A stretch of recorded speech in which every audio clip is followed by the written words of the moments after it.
ഈ ജീർണിച്ച ജാതി വ്യവസ്ഥയുടെ ക്യൂവിൽ പോയി നിന്നിട്ട് ആനുകൂല്യം മേടിക്കാൻ നമ്മൾ എഴുതി കൊടുക്കുന്നതാണ് ജാതി. അല്ലാതെ എവിടെയാണ് ജാതി? പറയൂ.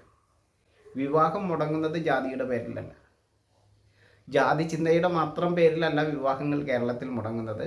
മതചിന്തയുടെ പേരിൽ മുടങ്ങുന്നുണ്ട്, ജാതകത്തിൻ്റെ പേരിൽ മുടങ്ങുന്നുണ്ട്, നാളുദോഷത്തിൻ്റെ പേരിൽ മുടങ്ങുന്നുണ്ട്. ഇല്ലേ? എന്തെല്ലാം കാരണങ്ങൾ കൊണ്ടാണ് വിവാഹം മുടങ്ങുന്നത്? ഗവൺമെൻറ് ജോലി ഇല്ല എന്നുള്ളതിൻ്റെ പേരിൽ വിവാഹം മുടങ്ങുന്നുണ്ട്. ഇല്ലേ? ഇപ്പോൾ സ്ത്രീധനമില്ല എന്ന് പറയുന്നതിൻ്റെ പേരിൽ വിവാഹം മുടങ്ങുന്നുണ്ട്. അജ്ഞതയാണ് ഇതിൻ്റെയൊക്കെ പിന്നിൽ.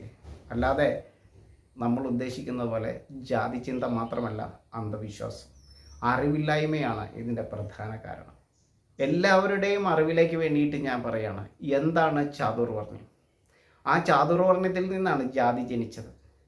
ചാതുർവർണ്ണ്യ വ്യവസ്ഥിതിയാണ് ജാതി വ്യവസ്ഥയ്ക്ക് അടിസ്ഥാനമെങ്കിൽ ആ ചാതുർവർണ്ണ്യം എന്താണെന്ന് ഏറ്റവും സിമ്പിളായിട്ട് ഞാൻ പറയുകയാണ്.